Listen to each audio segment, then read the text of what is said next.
男人一刀取下敌人的首级，随后跳进水里躲避敌人的子弹，收集一颗敌方部落的人头。这是每个赛德克人的血祭仪式。他叫莫纳，是未来部落里的首领，刚刚完成了自己15岁的成人礼。在台湾的雾社山区，赛德克人是属于真正的野蛮人，世世代代靠捕猎为生，过着野蛮又原始的生活。他们分为多个部落，但为了争夺猎物和领地，他们之间又有着不共戴天之仇。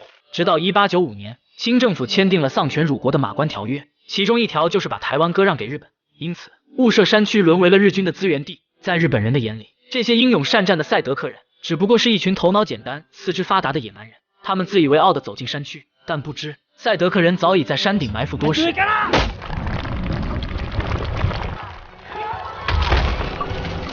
他们利用地形的优势，直接打了敌人一个措手不及。可很快，日军又派来了大部队支援。面对武器精良的日军，赛德克人的抵抗已微不足道。到了1930年，雾社已经被日军占领了35年。他们在这里修建了医院和学校，还有商店等现代化设施。如今看似文明和谐的雾社，但实际上赛德克人早已沦为了日本人的奴隶。男人们每天为日军上山伐木，女人们则在卑躬屈膝中忍受羞辱和谩骂。他们孩子从小也要被迫接受日本教育。曾经那个威风凛凛的莫纳，如今也成了花甲老人，眼神中尽是沉稳和沧桑。一个叫8万的男孩向他抱怨，他在学校跑赢了日本同学，不仅没有得到奖励，反而还会遭到老师的毒打。